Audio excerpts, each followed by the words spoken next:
This is The Shift Stories of Resistance and Resilience, a multi platform conversation series produced and hosted by Mark Travis Rivera, the professional storyteller. I believe that we must embrace the power of stories to create a more inclusive world. So, this series aims to share perspectives, insights, and stories from professionals around the world about the role that resistance and resilience plays in our personal and professional lives. So, tune in, listen up, take notes, and recognize our shared humanity. This is The Shift.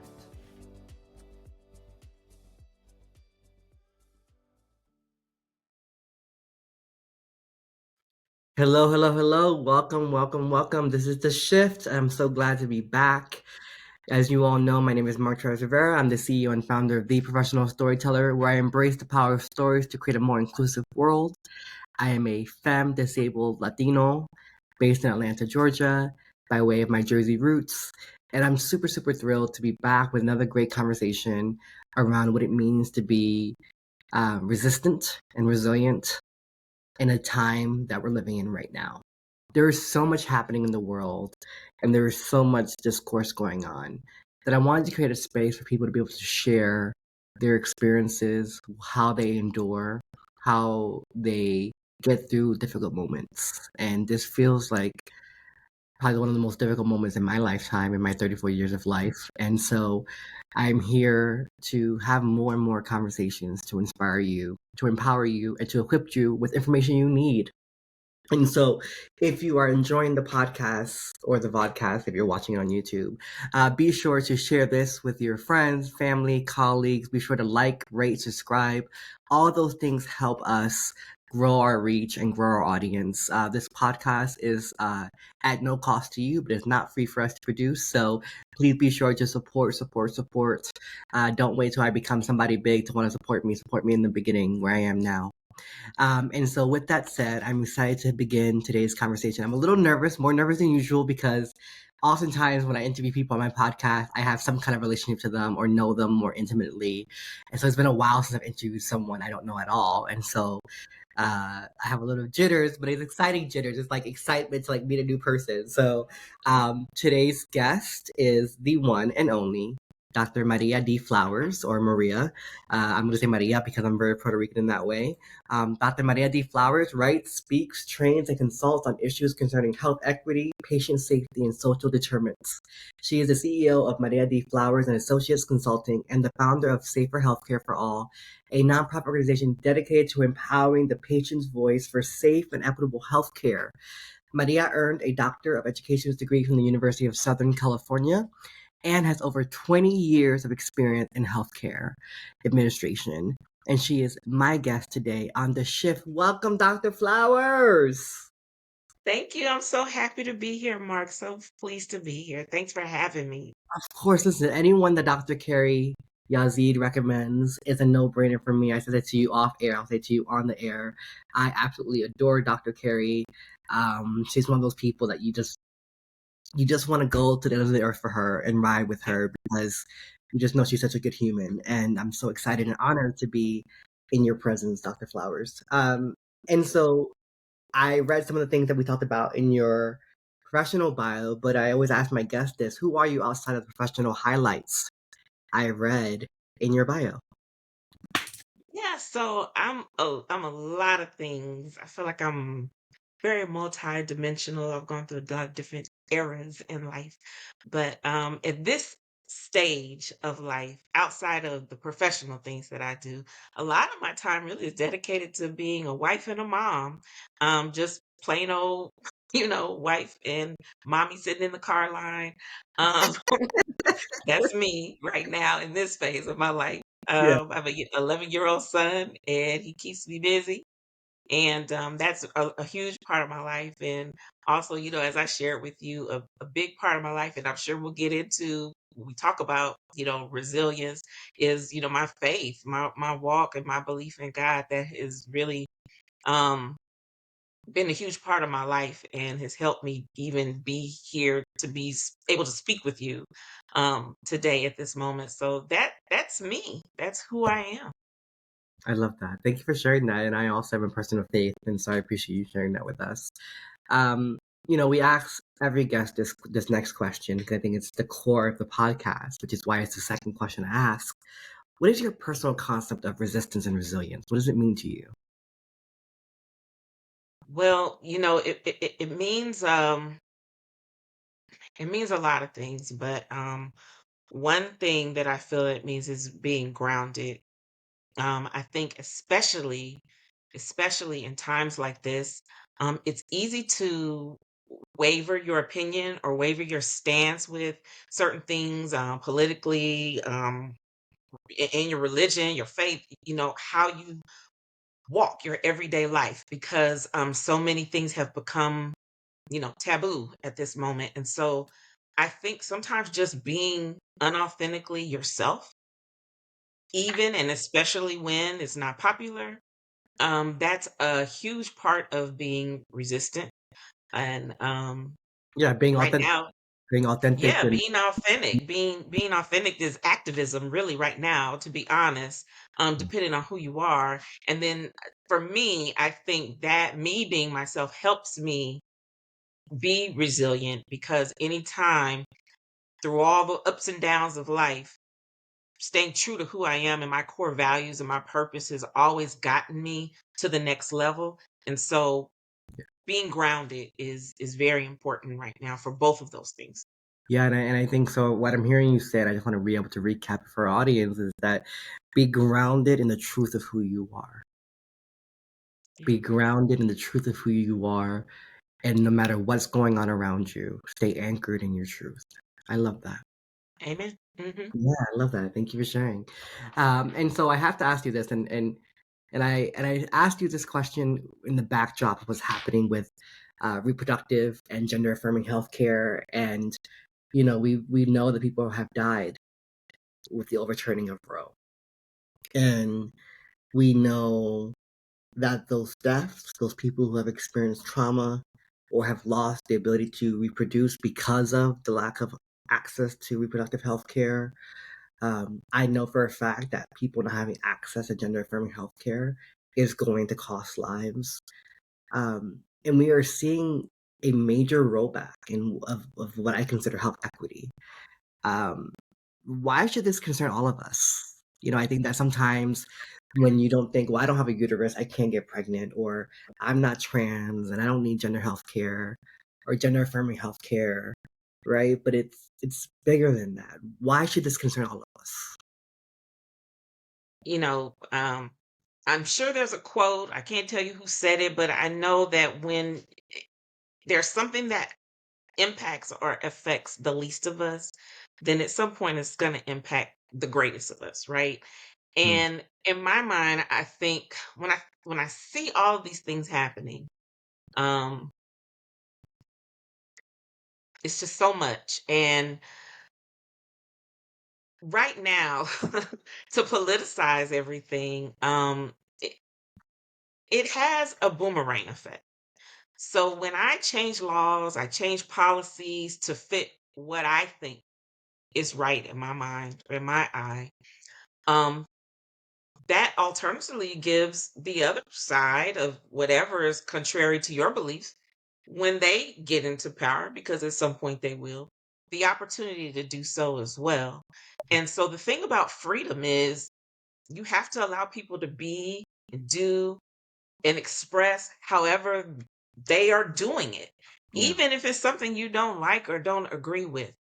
I have so much to say about the whole reproductive rights because it's not that I don't think that politicians are so concerned about, oh, the little babies. We want to save the babies. I really believe this is more of a racial thing because people of color in the Healthy People 2030 report are shown to now be the majority.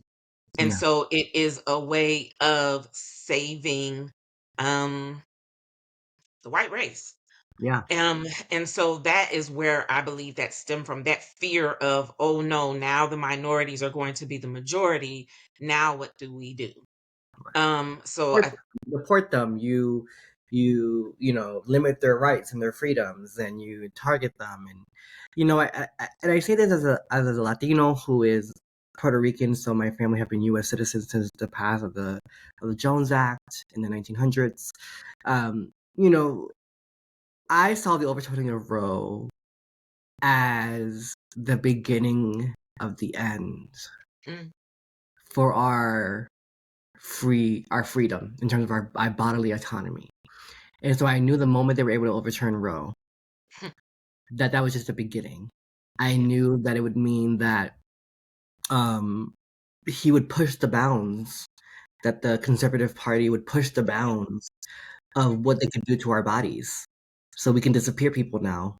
We can detain U.S. citizens and outside it's of happening. the Patriot Act, right? We can detain citizens and hold them in a cage, and we can, you know, disrupt communities, and we can put the military, the Marines, in U.S. cities and have them patrol U.S. citizens.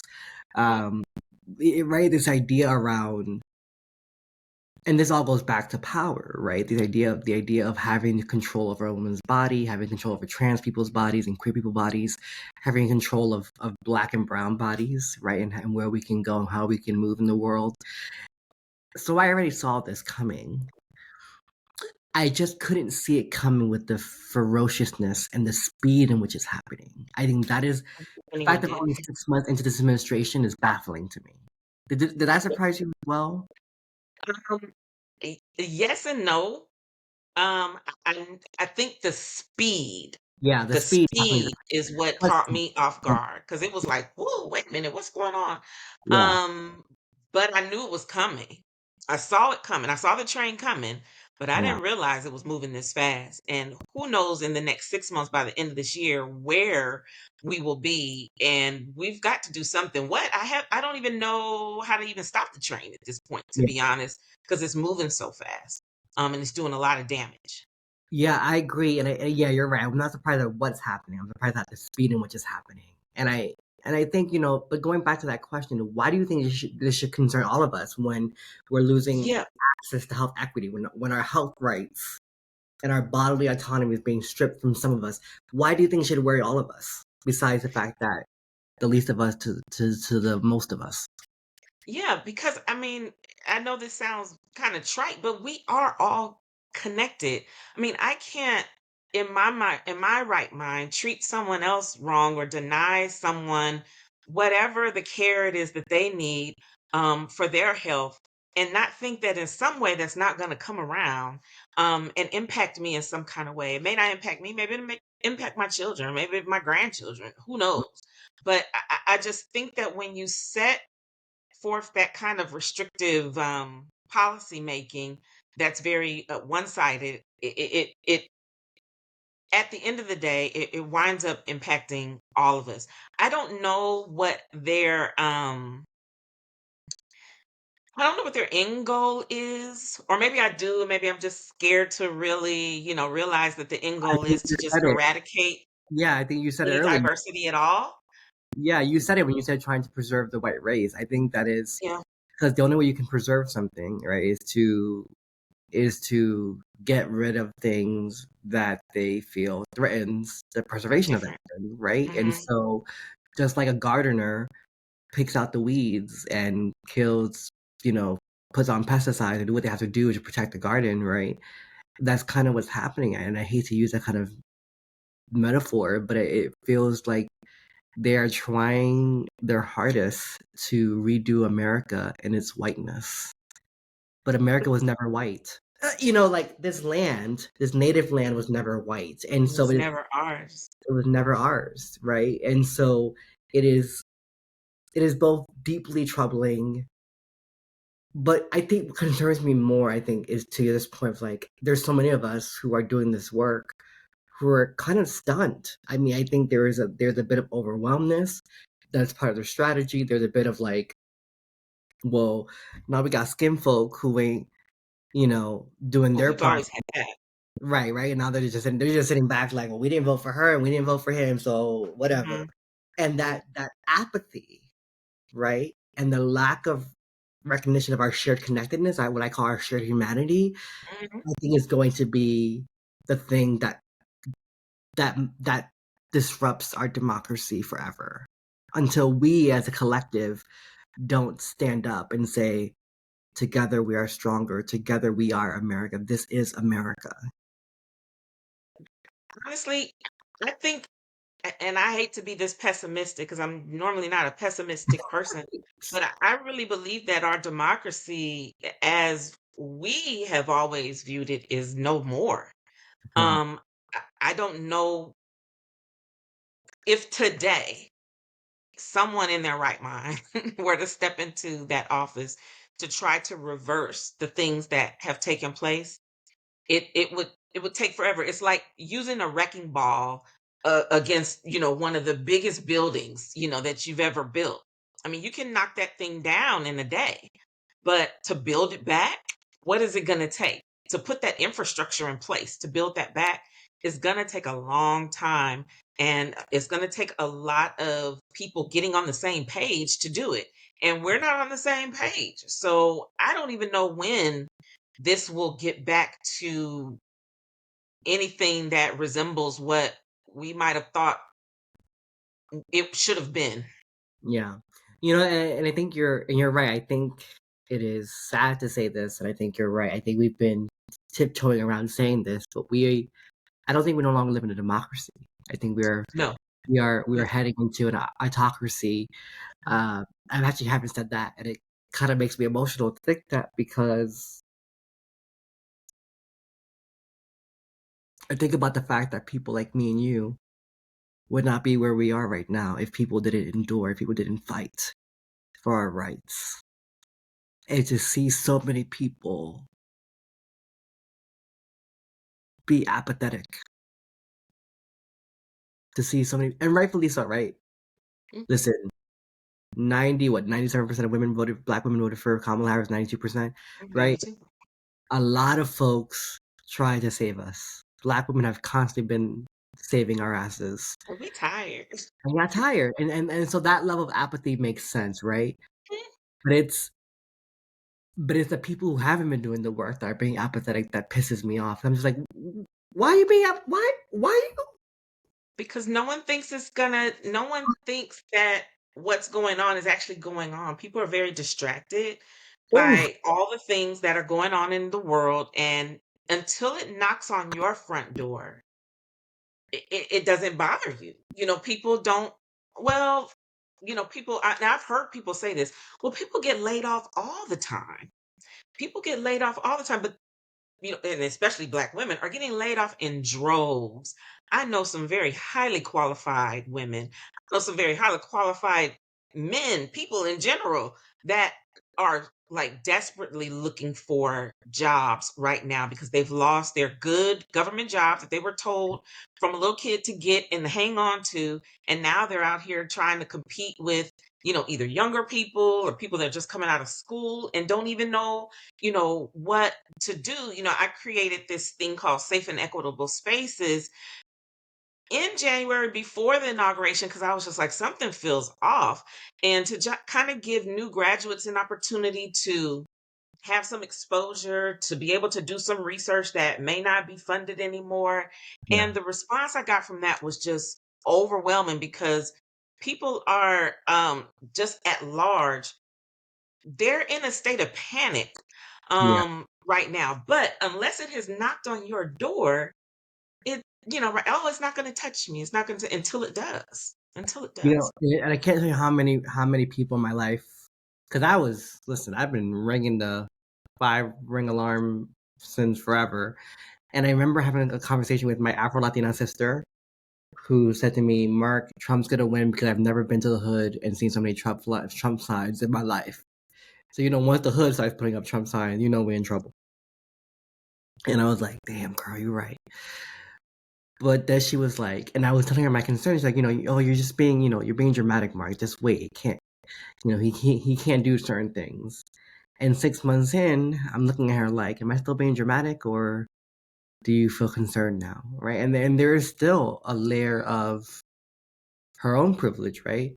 As someone Yeah. who works in healthcare, as someone who is, successful in her career, who is an Afro Latina, who's bilingual and very marketable in the job market, and and in many ways is very privileged by the very country that he's trying to dismantle, right? The idea that a teen mother could get to where my sister got, it's statistically speaking, it's improbable, right? And so when you think about the fact that her daughter now has less rights than she did, my niece has less Yes. rights, right? Yes.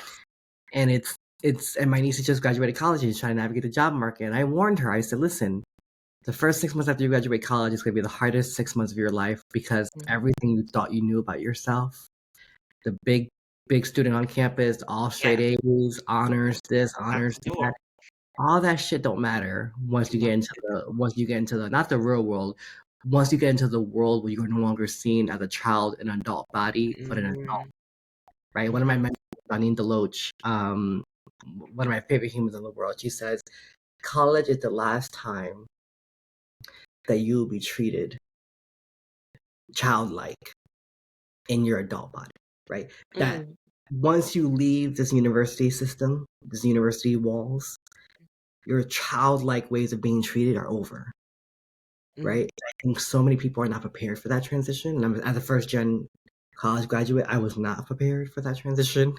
And so I try to warn students of that. But I have to ask you this because it's really important, and I know we're short on time. Studies have shown that workplace trauma has a real impact on our health. You do a lot of work on health equity, and have talked about workplace trauma. Can you share how the trauma impacts us in ways we can and how we can develop more resilience and when dealing with issues in the workplace? Because I think so many times we come up from, I'm not part of this generation, but I was of the generation. I was raised by people who said, just clock in, do your job, and clock out. Don't make friends. Don't worry about, making friendships. Don't worry about, just clock in, clock out, clock in, clock out. And what they don't realize is that that's not the workplace of today, No. right? We're constantly on our cell phones. We're constantly connected. We're constantly having to navigate relationships in the workplace that could be a detriment not only to our career trajectory, but to our wellness. Can you talk a little bit about workplace trauma and your experience with that? Yeah, so before I get into that, I want to touch on something that you said about the last place you're seen as a child in an adult body. And it's funny that you said that because I do think that for some, especially for African American males, that comes a lot sooner, like junior Mhm. high. I think it's as young as 10 years old, when they start to be looked at more as an adult than as a child. Because I'm dealing with that with my son right now. um, but to talk about workplace trauma, toxic workspaces, there's so many avenues we can go down. Yeah. Um, but I'll share with you kind of my experience and how I have overcome that. You have to go into these jobs now. Now you can do this, but you have to go into it as that this is a means to an end. Mm. Okay. So, what is it that you want out of this particular company? What is it that you want out of this particular role, job, whatever, for this season in your life?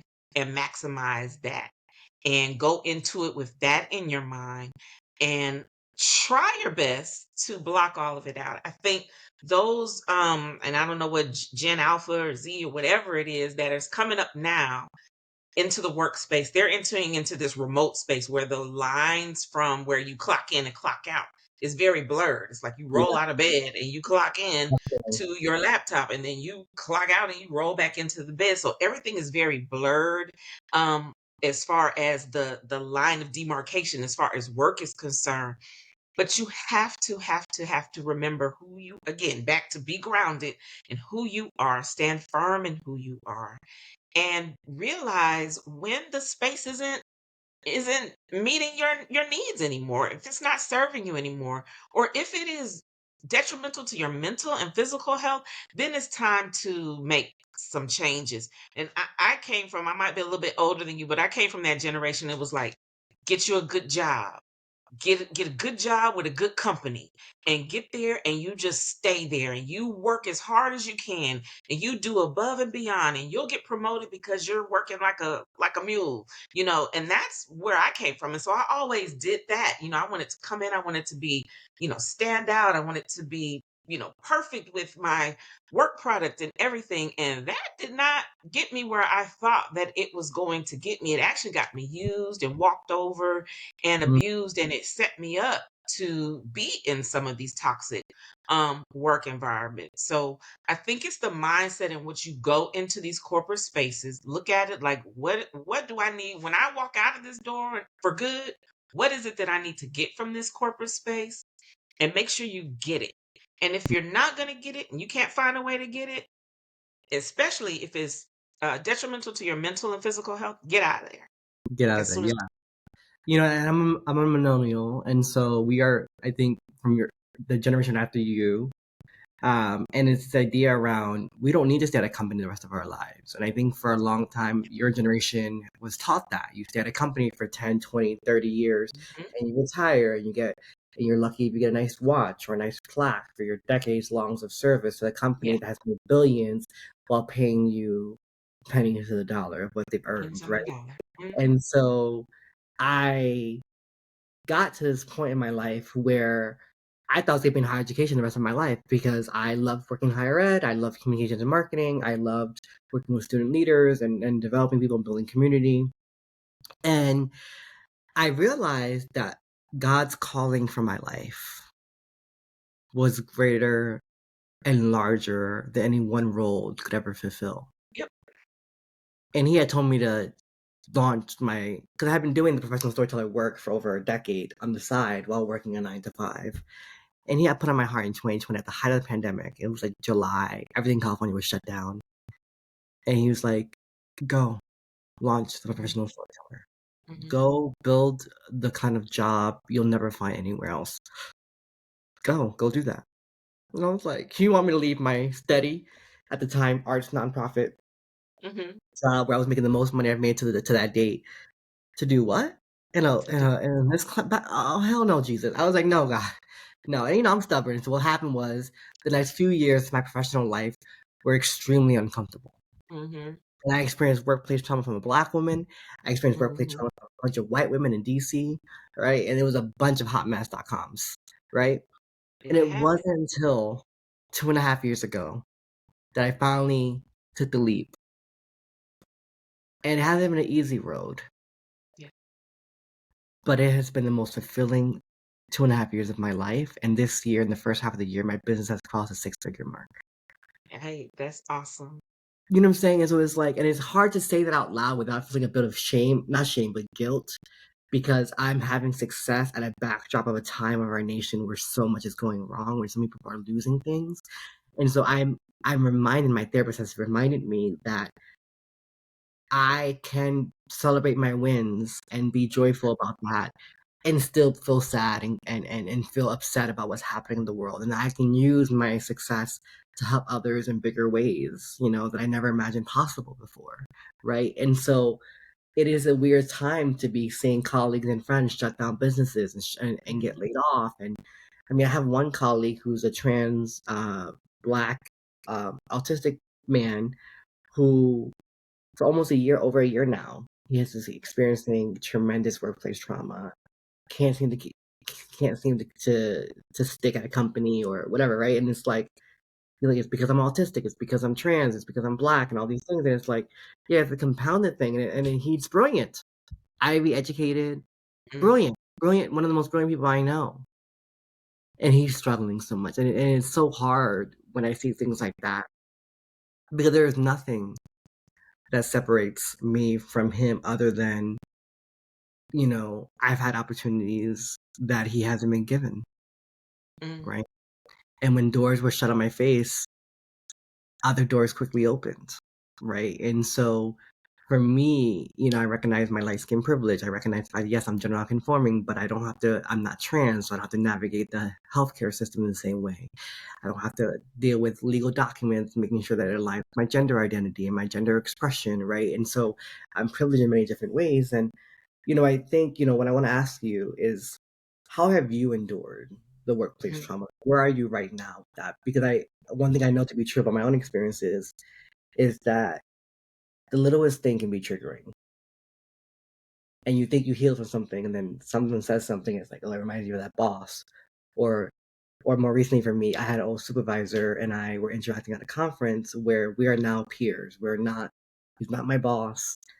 And I'm sitting doing my job as a director of this department, and she tells me, "No one's showing on the Zoom. You should just turn it off." And I was like, "Oh, okay." And I was like, "No, wait, why did I listen to her? She's not my boss, right?" But I felt so triggered in that moment because she Mhm. always thought of me as less than, and I let her in that moment make me feel less than. Mhm. And I'm like, I'm in charge of this department. This is my area of expertise. I'm like, why am I resorting back to her subordinate level, right?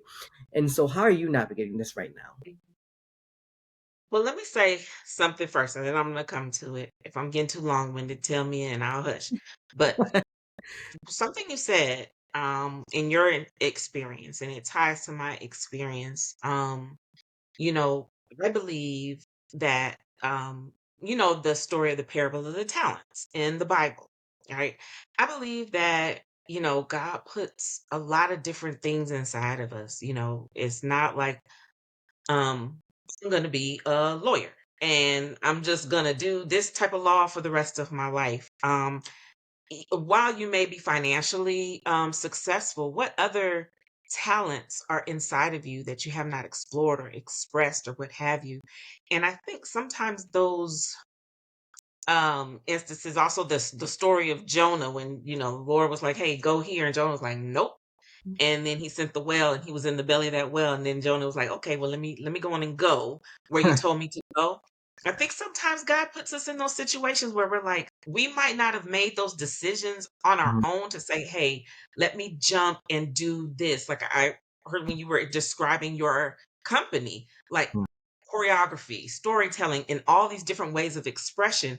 Maybe that's not something you would have explored had you not gone through that situation and say, okay, you know what, let me just go on ahead and do this. So you could find your place of purpose and peace and all of that. And so, me, how I'm surviving this right now is I'm so thankful. I was, let me tell you, I was going through it. Now, before I took that position that I was in, that I write about in the book that I did with Dr. Yazid, Corporate Blues, um, I was going through it. There was a point where I was so stressed, I was so depressed. I had suicidal ideations. Inflammation was in my body so bad. I had gained so much weight and I couldn't walk because when you're sitting down all day, the inflammation had accumulated in my joints so bad that I could not walk. So this mhm, place was stressing me out to the point where my health was just going. I mean, I was walking like a 70-year-old woman, and I had to get to that point to be like, okay, let me get out of this. Let me mhm, get out of this. I was holding on to that job so hard. And so now how I heal is, one, I'm thankful that I got out of it. mhm, I look back at pictures of myself during that time. I don't even recognize myself. And I'm so thankful that I was able to persevere through that. I'm thankful that I'm alive. mhm, And do I get triggered? Yes. Sometimes I do get triggered, and I think it comes with imposter syndrome. Maybe I'll run into somebody at my old position or whatever, and they ask about how my business is doing. And, entrepreneurship is not for the faint of heart. hell no. Um, Say that again. it It is ain't like, for the heart. it is not for the weak. You have Okay? to be strong for entrepreneurship and to keep it going. So I'm thankful that after 4 years, my business is still going, and so I'm very thankful for that. Sometimes I dream of meeting the culprits at the in the refrigerator room in Costco and running into them and just putting hands on them. Sometimes I do have those thoughts. Because I live in a smaller town, and I Yeah, just feel like one day I'm gonna run into one of these folks, and I right. just hope it's like in a back room somewhere where I can. Mhm, But then I have to say, Lord, help me to forgive these people, and then it's also it was more of a, because I internalized it, and I think when you're going through that toxic mhm, workplace situation, whatever that situation was, you think like, oh my God. I'm not doing well, or my work product isn't good, or I'm not good enough. And then you have to sit and think about what type of a miserable person, what is going on inside of that person to be able to treat another human being this way. And that's how I've been able to extend grace and to forgive when I have those moments where I want to find them and cut them. So come back and be like, okay, Lord, help me to forgive this person because they are obviously more traumatized um, than I thought to be able to treat somebody like I would never be able to treat somebody like that. And so they have to be traumatized. Yeah, I think I saw this post about, and this had to do in relation to our families and our familial trauma, and how sometimes we're waiting for an apology that will never come. Ain't And coming. I interact with these people, some of these old colleagues of mine, like a former supervisor I had to deal with. And I'm sure one day I'll run into other folks or, whatever. And what I always tell myself is forgiving them was less about them and more about Yeah. my ability to move on. Because Mhm. what I didn't want to happen was I didn't want to have all this rage built up in me that the moment I saw that person's name on LinkedIn, I would cringe every time. Because I did Mhm. that for almost 2 years. I know the It feeling. was, it was cringy. It was, and I was just like, no, that's not who I am. She Yeah. doesn't get to control me. She doesn't get to, um, she gets to Make you like disregard her. my, right. She gets to disregard my values. She gets to disregard who I am, my contributions, but she doesn't get to change who I am. Right. So No. I'm not a naturally hateful person. I'm not naturally the person that wants to throw his hands. But I Mhm. swear to y'all, I kept dreaming about running into this person and like somehow just her getting struck by something that I threw in the air. You know what I'm saying? Like it's just like and that's not who I am. I'm not a violent person. I'm Yeah. not someone that hits women. I'm not someone so that's not and so having to really recognize that in myself, like I need Mhm. to let this go for myself, for my own sanity, for my own peace. Dr. Flowers, I feel like I can talk to you forever. This is you're so easy to talk to, which I really appreciate. What do you hope to shift in society through your consulting work and through your work around health equity and creating spaces for folks to feel safe? I do so much, so many avenues that I'm working in right now. So I have the healthcare consulting firm, and it's a full service consulting firm. So I specialize in health equity and patient safety, but we do a lot of things around quality, strategy, leadership, and development.